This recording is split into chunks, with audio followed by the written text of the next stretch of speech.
after looking at those posters, I turned to him and said, Socrates, I feel kind of guilty or selfish, doing all this work on myself. My friends are out protesting and marching, and I'm just training in the gym and studying and doing this work with you, and shouldn't I be out there doing more social activism? And he stopped. And he turned to me and said the oddest thing. And by the way, I got this little scene into the movie version of the book. But he said, take a swing at me.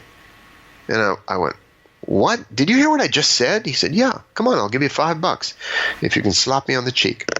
So I started bobbing and weaving, and I finally took my shot, tried to slap him on the cheek, found myself on the ground in a rather painful wrist lock.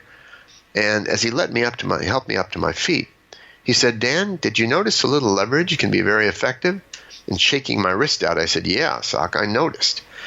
And he said, well, if you want to help people and be active and do these social things, of course, do what your heart tells you, But he said, do not neglect the work on yourself so you can develop that kind of clarity and compassion so you'll know how to exert the right leverage at the right place at the right time. I'm Srini Rao, and this is the Unmistakable Creative Podcast, where you get a window into the stories and insights of the most innovative and creative minds who've started movements, built thriving businesses, written best-selling books, and created insanely interesting art. For more, check out our 500-episode archive at unmistakablecreative.com. Dan, welcome to the Unmistakable Creative. Thanks so much for taking the time to join us.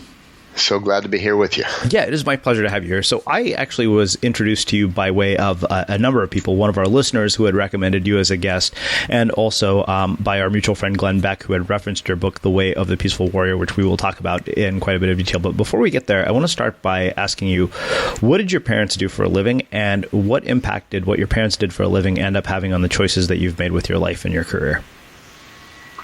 Well, odd as it may seem, I never really thought about what their choices, how it impacted my career.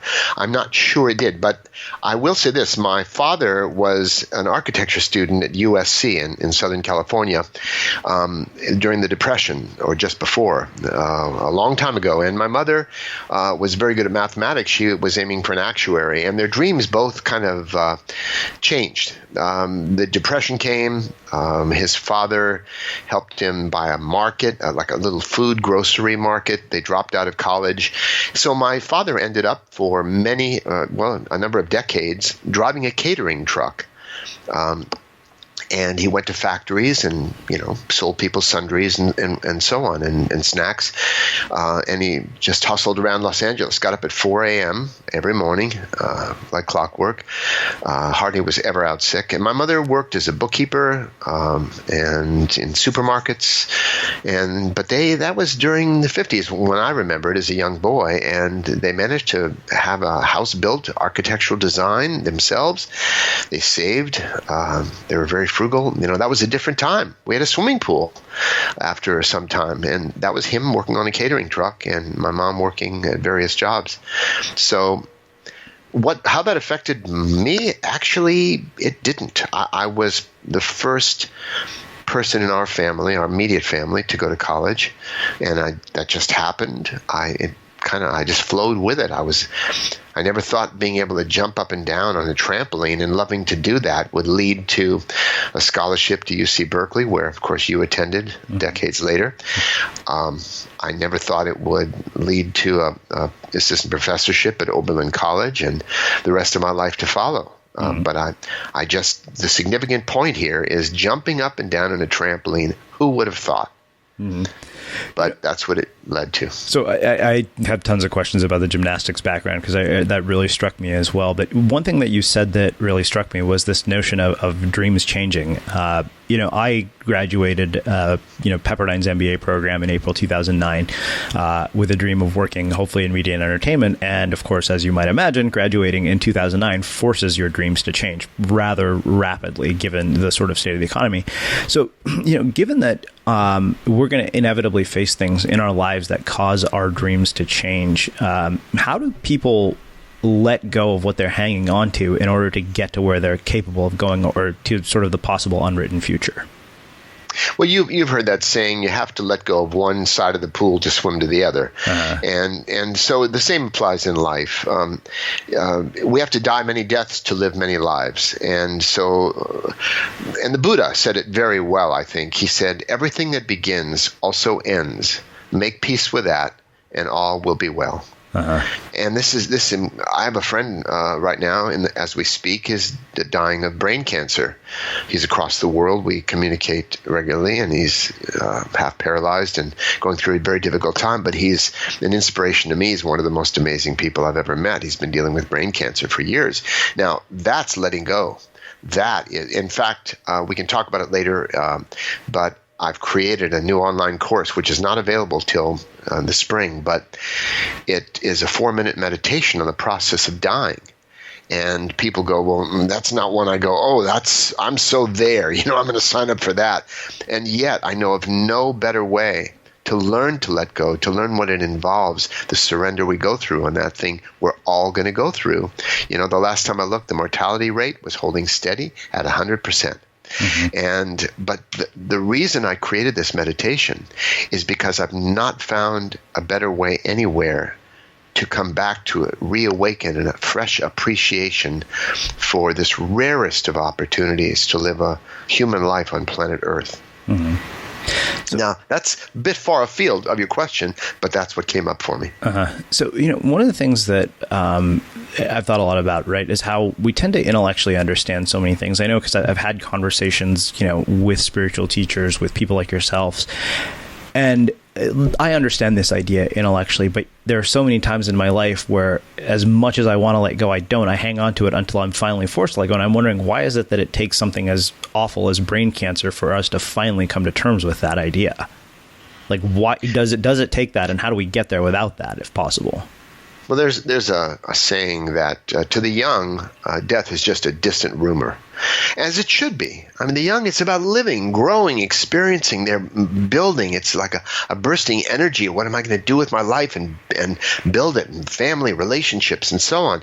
But to people like me, I'm 71 now, and I'm quite healthy for my age. I don't really look it very much. I work out and eat well and so on. But I have more of life, much more of life to look back on than forward to, and that's realistic. Now, when someone says we could die in the next moment, everybody goes, we nod, and hypothetically, theoretically, that's possible, but we don't really expect that. It's going to happen sometime down the line. And yet, remember, this approach to living that I teach is called the Peaceful Warrior's Way, peaceful heart, warrior spirit. And that approach, you cannot ignore the one event we all have in common. We only get to do it once. And nobody rehearses for it. Nobody thinks about it. And so it's time, I think, and I'm speaking as a baby boomer probably, and many baby boomers would nod who might be listening. But younger people, it's like, well, that's nice. It's interesting. But I have other things to do than think about death. And yet, those who are willing to do that live a different kind of life because we fear the unknown. And once we get acquainted, once we make death's acquaintanceship, I believe a lot of the fear fades away. It becomes perfectly natural. And meanwhile, of course, we recommit to living while we have that chance. So that's I've got, one of my hobbies over the decades has been collecting quotations. I have thousands of favorite quotations. I share them on Facebook and Twitter and at my website. It's one of my favorite things to do with people because they have pithy wisdom, a lot of power in a good quotation. It can make us laugh. It can make us think. For example, just throwing this one out, Mark Twain once said, "I've had many troubles in my life, most of which never happened." And, people listen, oh, yeah, that's kind of true of me too. Because a lot of our troubles are in the imagined future or remembered past. And they're all happening right now. I'm covering a lot of bases here, but anyway. So it's natural for people to want to avoid the idea of, we love life, so why think about death, the end of it all? Whatever our beliefs are of what happens after death, and many people have consoling beliefs, reincarnation, ascending to heaven, and so on, that's fine.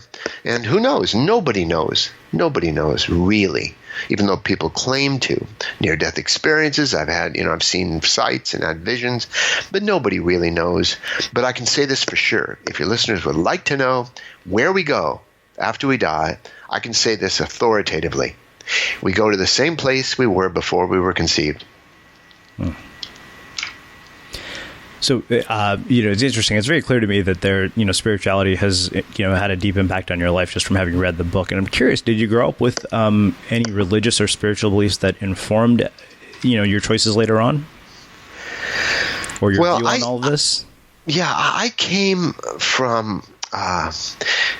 my grandparents came from Ukrainian Jews, so they were from Ukraine, and I don't think my grandparents weren't that observant. Now, I am more of a brand X Los Angeles, LA kid. I grew up in Los Angeles, and I never gravitated toward religion. And now I look back on it, and it seemed to me, even though I find many values for people who are religious and have a congregation, they gather as a group, it's a sense of unity, they sing together, and they have beliefs that are shared, and that's fine. But it's never been for me. I'm greedy, because if I'm a this, I can't be a that. Mm-hmm. There's an us and a them. And so I'm a member of none, I'm a friend to all. And that's pretty much my approach to religious belief and practice. So walk me through the sort of early part of your career, starting with college in Berkeley. And what, several questions come from this. One is, I'm curious, what impact going to a place like Berkeley, particularly in the 60s, ended up having on your life? And two, did you have a sense for the fact that this was the path that you were going to go down as a writer and a spiritual teacher? Or is that something that sort of revealed itself to you with time? I think there was a seed, just a seed, but no conscious sense of where I was going or what I was doing. For me, my view of my life is that it's more like improvisational comedy than strategic planning. And that's the truth. They offered me a scholarship to UC Berkeley, actually a partial scholarship. I could work and make some money, like many students. It wasn't even a full ride until later. I won a world championship, then they gave me a full ride. So I was going to go to Pasadena City College. I didn't know, but since they showed me around Berkeley and flew me up there from Los Angeles, I figured, well, I have a good gym team. That sounds like fun. That's pretty much my extent of my planning. And going to Berkeley was a fascinating time, of course.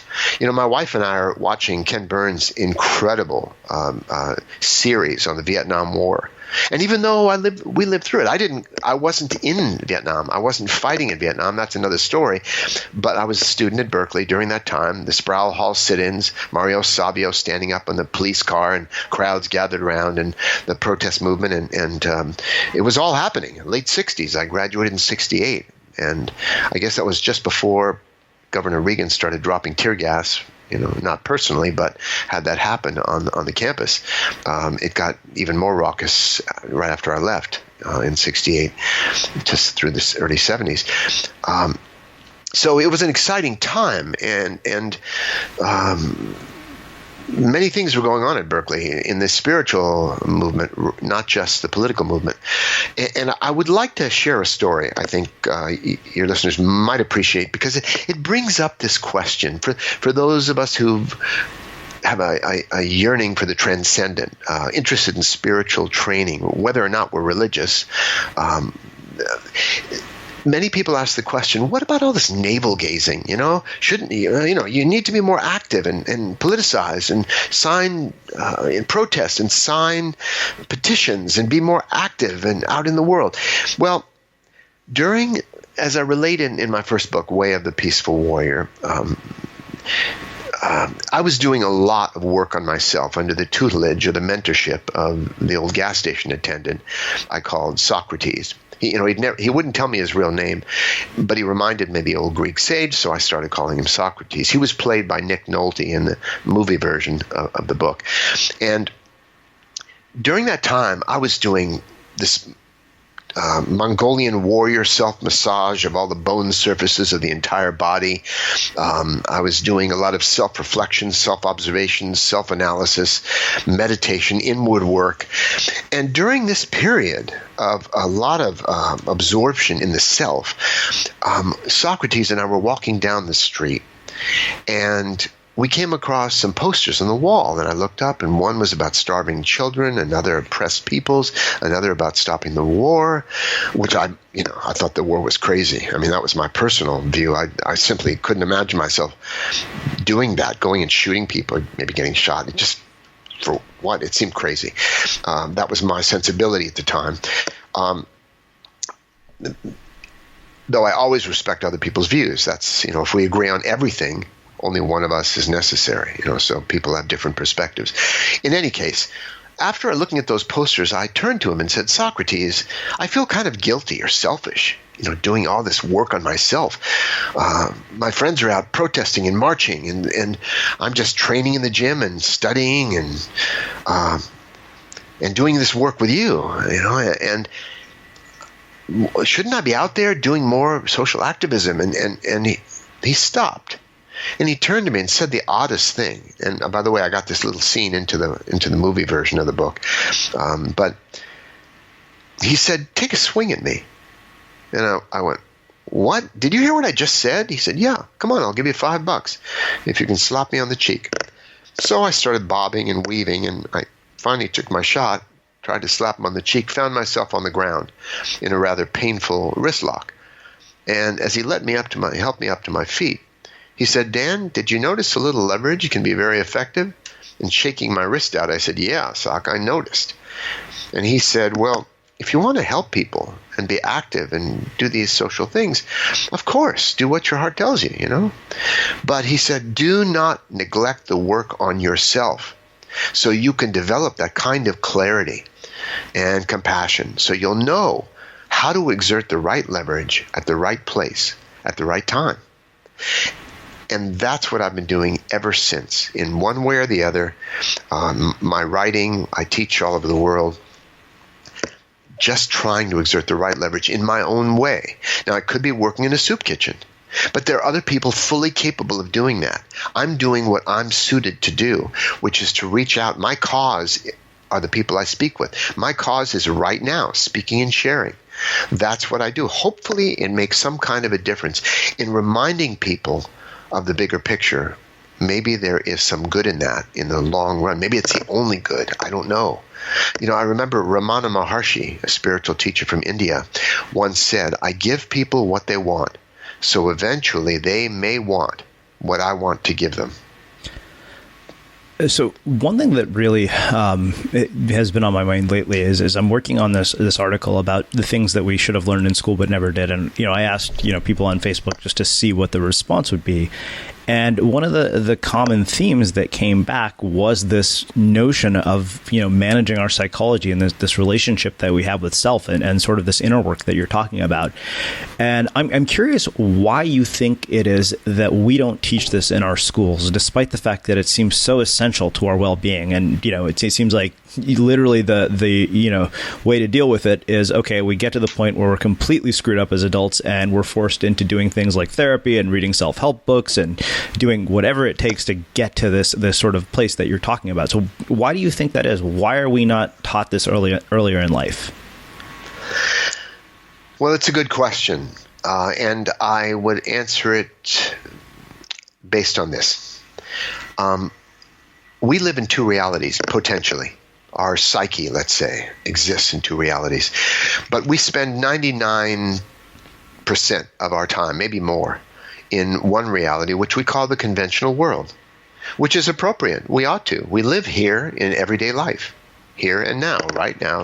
I'm looking out at a busy street here in Brooklyn, New York.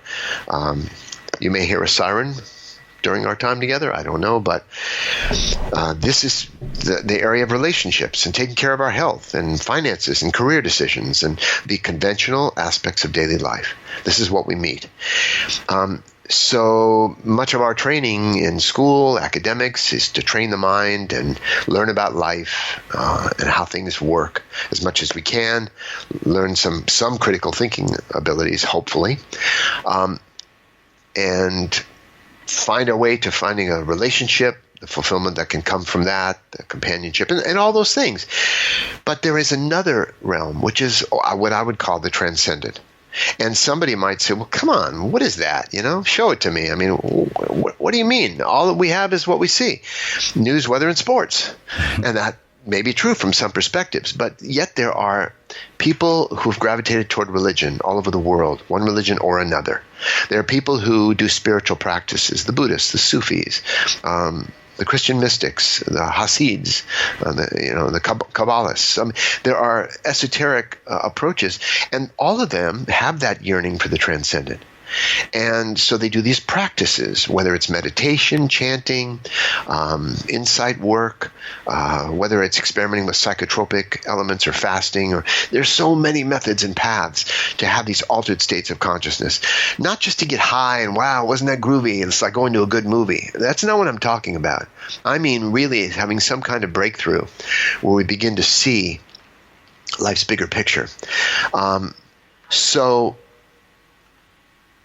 what I'm saying is there are fundamental life skills we can learn that help with conventional life, but can also help us maybe to start to glimpse the transcendent, to get those. And many of us have. We've had those numinous moments, those glimpses of enlightenment, but they happen very quickly. Maybe when we were a child, sitting in a garden. Maybe recently, for no reason at all, we had this sense of peace or perfection.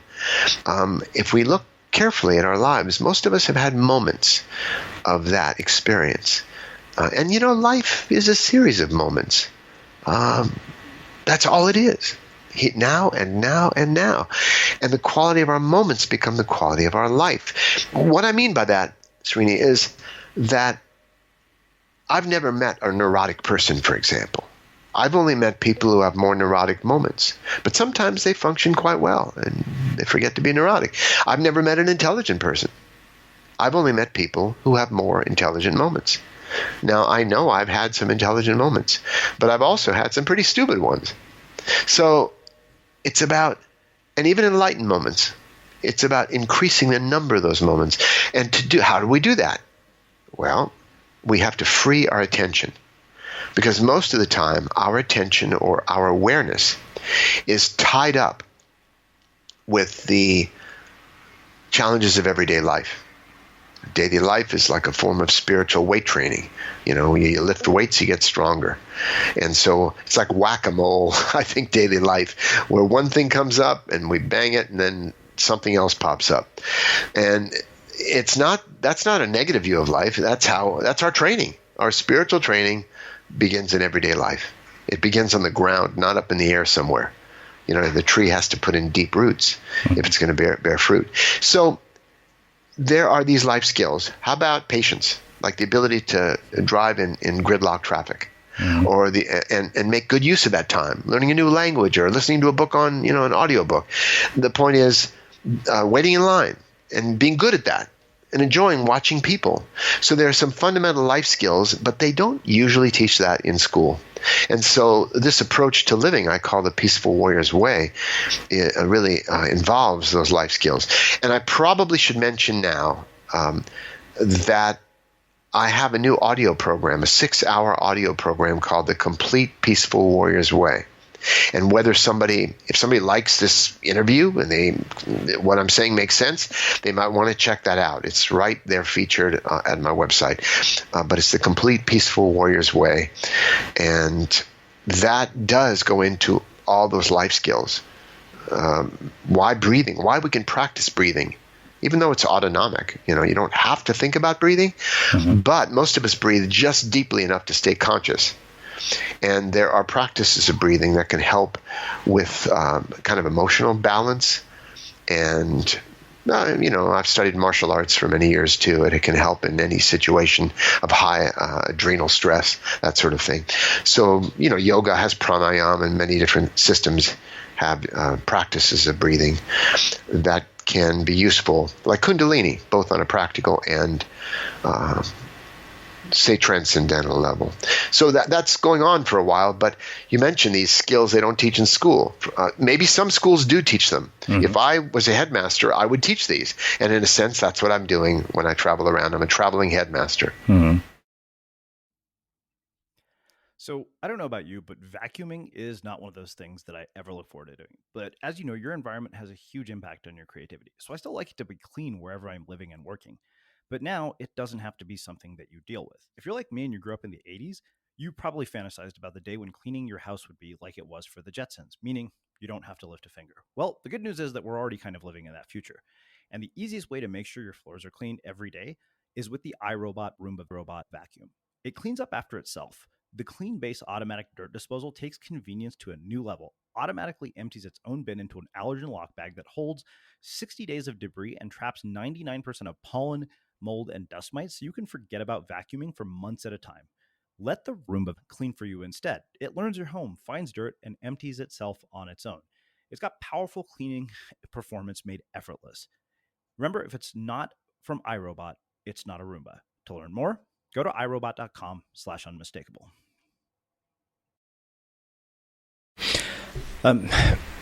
So I want to come back to sort of the whole idea of the foundational ideas and the way of a peaceful warrior. But before we go there, I'm curious, two things. One, what gymnastics taught you about life and how you applied that going forward? And two, what happened career-wise and life-wise between Berkeley and writing The Way of the Peaceful Warrior? Like, what took place in your life that led to this point? Sure. Well, you can remind me of the second part of that a little bit later, because I'd love to share that. Maybe I should start with that, and you can remind me of the first point. Sure. Okay. At Berkeley, I kind of had the feeling I was leading a charmed life. I was somehow, I wouldn't have used this term back then, but kind of manifesting what I needed to happen. I mean, I ended up with a scholarship to college. I graduated, a degree in psychology. But back then it was all experimental psych. I was qualified to clean rat cages. I mean, it was not humanistic or transpersonal psychology, the kind that interested me. What makes people think and tick? And social psychology was interesting too. So I wasn't really going to go on in psychology, but I didn't know what I was going to do. I really hadn't a clue. I did flying trapeze for a couple months, training in Los Angeles after graduating. But I was married as a senior in college. I got married and we had a baby on the way. And so I didn't think a circus life was going to be my thing. So I ended up going up just for a visit up back to Berkeley to visit my old coach. And my wife visited my then wife visited her relatives, her mother and father, and I said, "Hey, Coach, how are you doing?" I just dropped into the gym to say hello. We're taking a vacation. I might be looking for a job. I don't know, maybe as a recreation director. And he said, "Oh, well, Dan, just yesterday, the gymnastics coach at Stanford University, just down the peninsula, he just left." He got offered the job of athletic director up in Alaska, and the job's open. Why don't you go down and talk to the athletic director? So I did, drove down there, made an appointment, and the next day, at 22 years of age, I found out I was the head coach of gymnastics at Stanford University. So I spent 4 years there, and things changed. I didn't really care who won anymore. I wasn't so much into competition, much more into collaboration. I appreciated all the athletes. By the way, the team went from the bottom of the conference at Cal. When I started there, they were worse than most of the high school teams in the area. They're pretty bad. In 3.5 years, we were one of the top 3 gymnastics teams in the country, and I trained the top U.S. Olympian. And he was the 3 times all-around champion at NCAA. So something worked, but yet I decided it was time to move on. And I got offered – I had met somebody who ended up being the athletic director and physical education chairman at Oberlin College in Ohio. And he said, "Dan, would you like to come be a faculty member and assistant professor position?" That looked interesting. I could make up my own courses, and I was evolving and changing my interests, and it wasn't so much about competitive sport for me anymore. So I went to to Oberlin. And I was there for a couple of 2.5 years, then went back to California. I left there voluntarily. I wanted to get back to California and do some activities with the Spiritual Institute at that time. So that pulled me away. Now, I thought I was living a charmed life. 22-year-old kid, head coach, major university, and then boom, college professor. And these things just came out of the blue. And I just had a BA in psychology. But that's what happened. And after I left Oberlin, the bottom dropped out. I was working as a typist. I got fired from that job. I was working painting houses. I did all kinds of things, and it was just broke most of the time. And that happened for a number of years. Now, during that time, my wife and I divorced. My first wife after 8 years. I ended up meeting the love of my life. We've been married 43 years now, Joy, and we raised children, but meanwhile, I was just struggling to find out, how do I use my skills? How do I monetize writing somehow? And later on, I had this idea, maybe I'd write a book someday about some of my experiences that I've had, because I was always searching for every experience I could and learning, and with a commitment to share with other people somehow. But it still never struck me I'd actually write a book until a certain point in time where I was writing a series of articles for a gymnastics magazine, and it got thicker and thicker, the pile of these series of articles. And I went, wow, that looks almost like a book manuscript. And that was the first time it occurred to me I might write a book. Mm-hmm. And now, as you may have mentioned already, 17 books over the last 30 years. So life has changed considerably. But I didn't strategize for any of that. I don't believe many of us do. Even people who have a clear plan, I'm going to go to school, graduate school, get a PhD in this field, or I'm going to go to medical school or law school, sometimes they end up doing that. And as Joseph Campbell, by the way, maybe you hear one of the sirens in the background. Mm-hmm. How appropriate to this conversation. Joseph Campbell said many people climb to the top of their career ladder only to find out it's leaning against the wrong wall. So there are many people who are former lawyers, former stockbrokers, former MBAs, recovering MBAs, and they go into different fields that appeal to them more because they didn't really know themselves. They just set their course doggedly and were willing to go through the struggles, the academic struggles. And for me, it was like, I don't know. Let's just see what happens next. For me, it happened to work out. It's not a strategy I necessarily recommend, but that was this part 2 of your question. Mm-hmm. And I do have a story to tell about the first part. Mm-hmm. What did I learn from gymnastics? And in response to that, if you don't mind, yeah, I'm waxing on here. Okay. Here's the thing. I personally not met any dumb athletes. Now, as I say that, some people will come up with an archetype in their mind, or, I've met some athletes who, shouldn't have even been in college. They were taking all easy courses and so on. But yet, people who are truly athletic, who have coordinated skills, can move quickly, they have smart nervous systems, and the nervous system is connected to the brain. I've met athletes who aren't academically inclined, who don't like abstract theories, and don't play the academic game very well. So they're not successful at that particular game. And they just barely get through college, if they get through at all. And athletes, whether it was me in gymnastics or athletes in football or baseball or tennis or swimming or golf, whatever it is, and that includes musicians, people who train at something, they learn all the universal or spiritual laws through their training. But they don't know what they've learned because they're so focused on performances and scores and matches and points and records and who wins, who loses. They're focused on the externals. They don't realize they've learned the law of process, breaking things down into small steps. They learn about the law of presence, living. They know what it means to focus in the present moment. So athletes learn a lot, and I learned a lot, but I didn't know I learned it until years later. So until I could generalize it into everyday life, the wisdom that I'd gathered. But the story I want to tell doesn't really involve gymnastics so much, though I may tell one later if it comes up.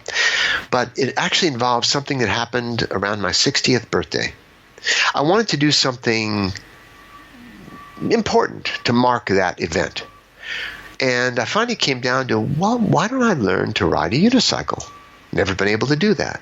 I'd tried a few times, and if any of your listeners, or if you, Srini, have tried, you know it's humbling. You get on it, and it goes whoop out from under you. And you get, even if you can ride a bike well, even with riding a bike with no hands, you get on it, and it goes whoop out from under you again. It's very humbling, and it felt impossible. But I borrowed a unicycle from a friend. He told me to use a double tennis court, because it's solid, level ground, and I could get a death grip on the chain link fence. So I was holding on that fence and trying to ride slowly around this huge double court, and it took me probably over an hour, just slowly. And they would go out, and I'd get back on and hold on to the fence. And at the end of each day of practice, I would lean forward and not ride, but careen as many pedals as I could get through before the thing went out from under me. So to make the story short, it was a real struggle and very discouraging for a couple of weeks. And by the end of the third week, I was able to ride figure eights around the tennis court. Suddenly it clicked. I could ride. And it's much like people who've learned to drive a gear shift car. Their brain is, I don't know, how do I do? I push in the clutch, step on the gas, let out the clutch. But then it becomes automatic. And I learned two things from this struggle to learn to ride a unicycle at 60 years old. I learned that everything is difficult until it becomes easy. And the second thing I learned was even more significant, and that is I had days during this 3-week process where everything fell apart. My mind was confused. My body was confused. I was worse than I was 3 or 4 days before that. And yet I noticed something. The next day after those so-called bad days, I usually made a breakthrough, like a jump in learning. And I realized the learning was actually happening.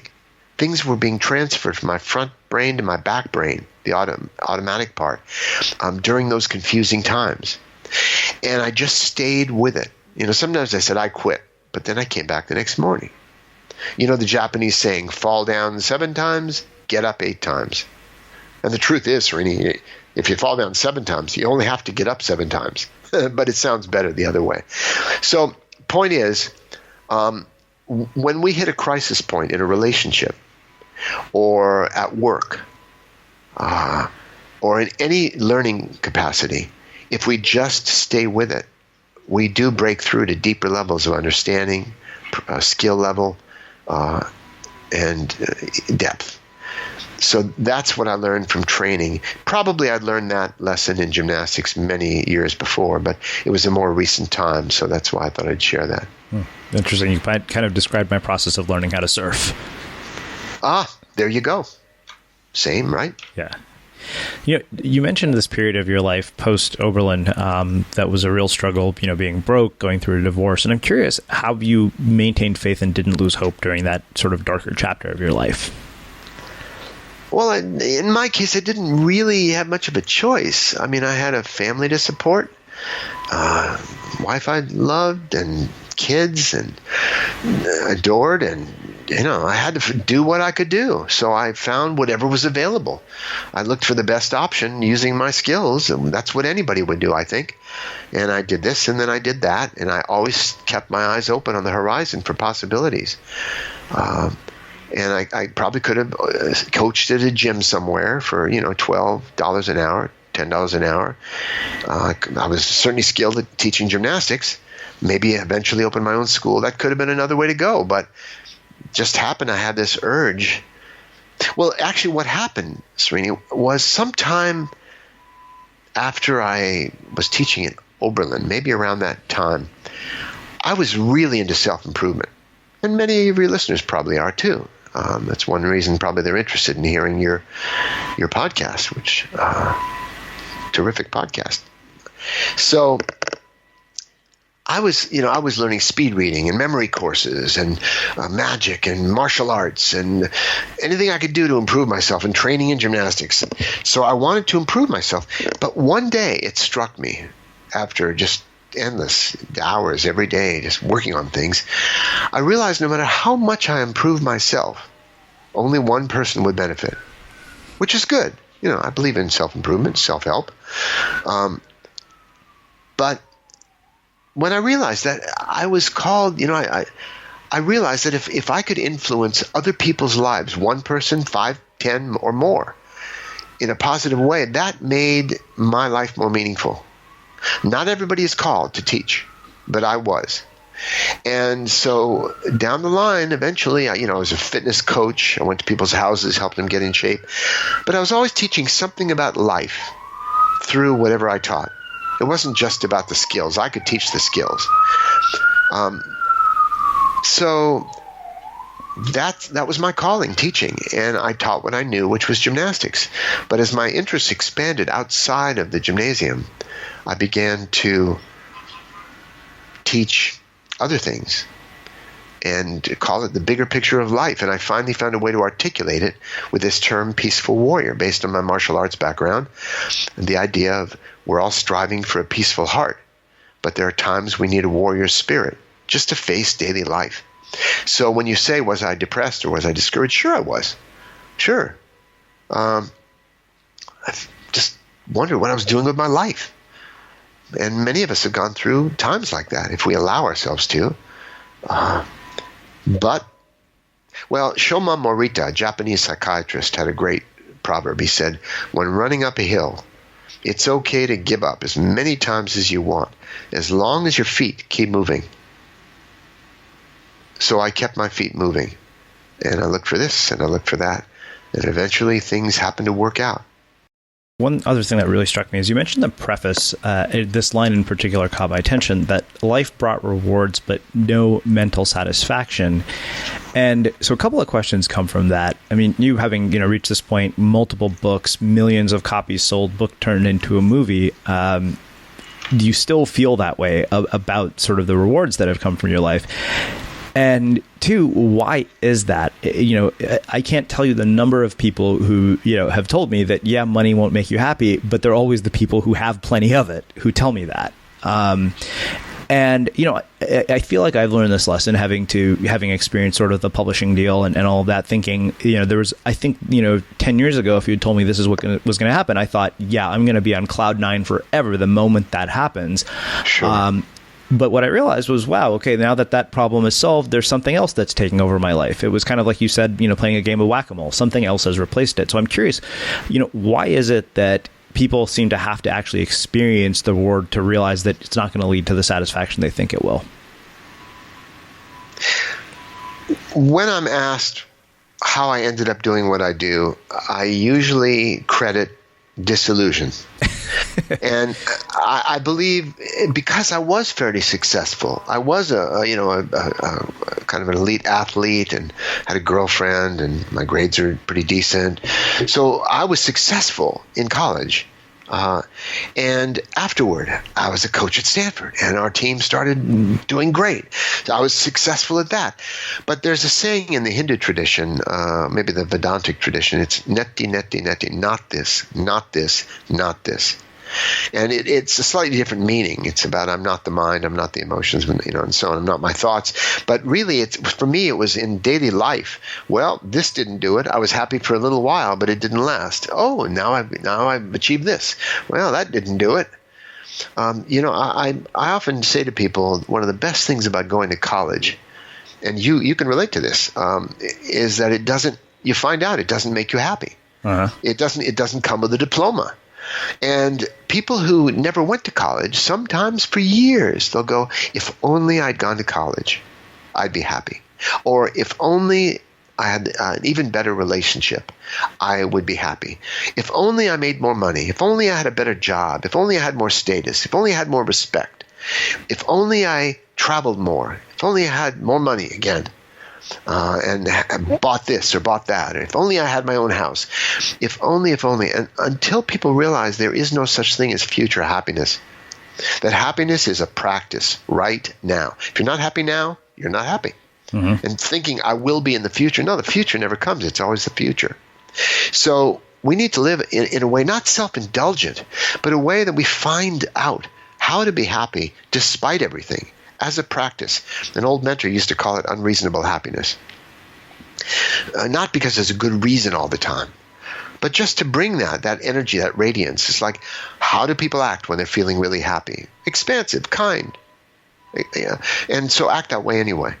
Now that's a whole other area. But back to disillusion. Disillusion means a freeing from illusion. So when I was disillusioned with that and disillusioned with this, it kept leading me onward to the question of, where is happiness? What is it? See, to me, I believed when I wrote Way of the Peaceful Warrior back in 1980, that's when it came out originally, I believed that whatever we thought we wanted because it promised happiness, fulfillment, satisfaction.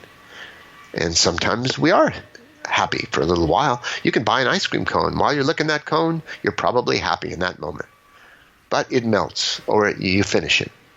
And so nothing seems to last. So I wanted to know, where is that base level of fulfillment, of satisfaction, of happiness? And over the years, over the decades, I came to realize that I don't think the end point of human evolution is finding a way to walk around with a gleeful smile on our face all the time. I think what we want, even more than that happy feeling, is we want a sense of meaning, a sense that our lives count for something, that we're connected, and we have a purpose. Because we're hardwired goal seekers. From the time we're infants crawling across the floor, we're heading for something. There's something we want. That's why we're crawling toward it.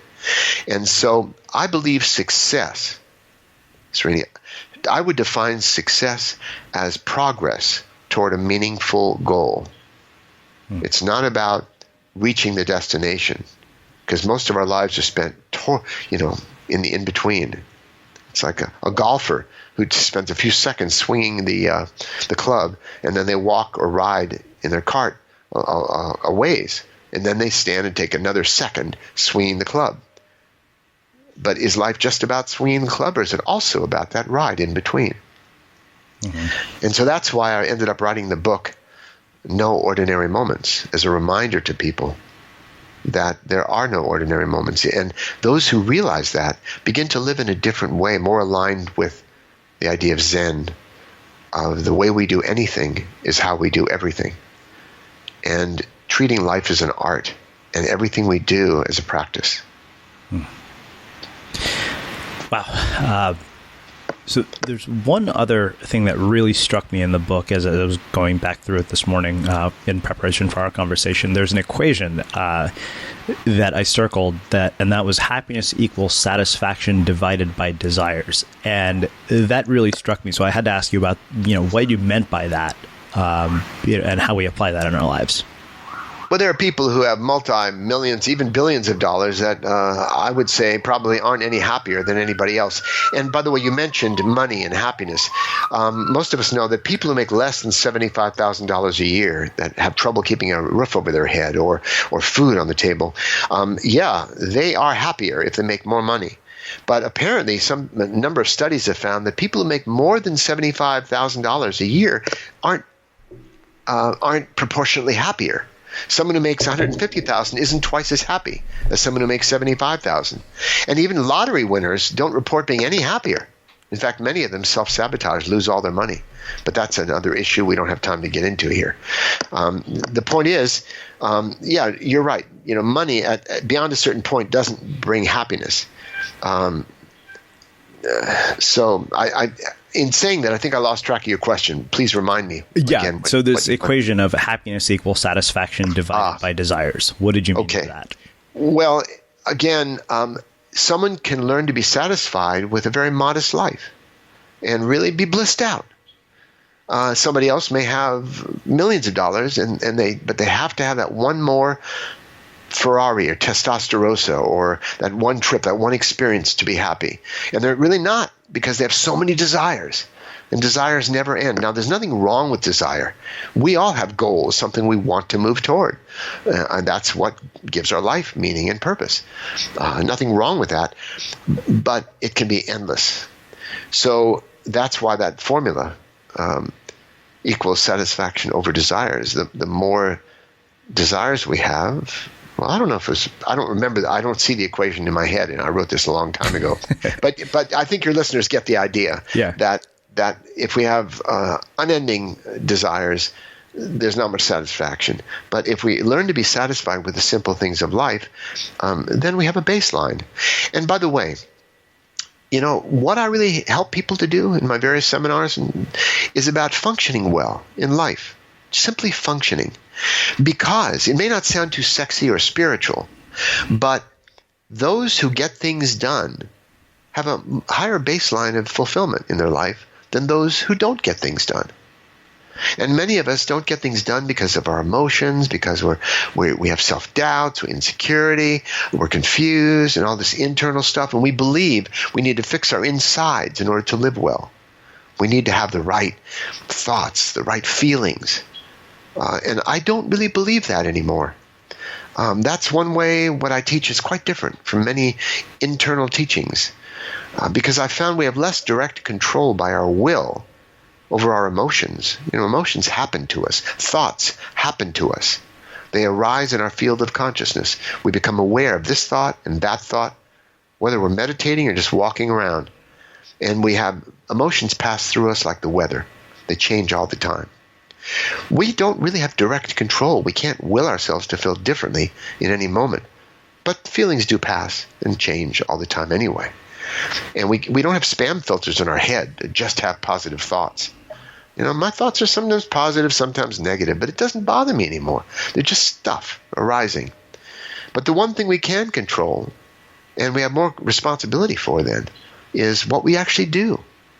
Whether or not we're feeling confident or shy, courageous, happy, unhappy, whatever, we can still do what needs to be done in the moment. We can learn to accept our feelings and thoughts as natural to us in the moment, without trying to fix them, change them. Just accept them. Okay, that's what I'm feeling. That's what I'm thinking. Meanwhile, what do I need to do right now? And that takes a warrior's spirit. So I want to finish with two final questions. People are listening to this, and we're at the beginning of a new year. So I'm curious, what words of advice come to mind when you think about the fact that we're starting a new year? Well, I'm glad you asked that. And by the way, I do appreciate this opportunity to reach out to your listeners. It's really a delight for me to do that. So thank you, Srini. And this is what I would say. You look on somebody's Facebook page, or they look on their friends' Facebook pages, and they see everybody wanting to show the world they're living the good life. They're in their chai latte and their balloon at the party, and whatever it is, everyone wants to live the good life. We're all seeking that. And to show everybody else. And we compare with other people. And that's why many people are miserable who look at Facebook all the time. Because their friends, they're having children and I'm not. Am I getting behind? And we have all these comparisons. The Buddhists say comparison is a form of suffering. Because it's a disrespect for who we are right now and what we're doing. Someone once said, I cannot write a book commensurate to Shakespeare, but I can write a book by me. And that's my attitude. So instead of comparing ourselves to other people, or even comparing ourselves to ourselves, old people often go, when I was young, I used to be able to do this, and used to be able to do that, and I used to look differently and all that, instead of accepting where we are now. So that brings me to the answer to your question, which is I would advise people to consider trusting themselves, trusting their process, unfolding as it is. That's what I would say to my younger self as well when I was discouraged and not knowing what I was going to do with my life. Just trust. Keep your eyes open, your heart open. Stay open to opportunities. Things change. Stay alert. Do your best. But trust the process unfolding rather than comparing to other people and the sense of desperation. I have young people come to me, hey, listen, I listen to 20 podcasts and I unleash my power and I do all this, but I don't know if I'm reaching my full potential. And, there's a little perverse side of me, Serena, that says to them, what if you have reached your potential? What if this is it? The rest is free play. Just live your life. Have a good time. Because this is crazy making. I'm doing pretty well, but I haven't reached my potential yet. Why don't we just live our life and evolve and grow naturally without the desperation? And that's all about trusting our process in life. Wow. Well, I want to finish with my last question, which is how we finish all of our interviews at the Unmistakable Creative. What do you think it is that makes somebody or something unmistakable?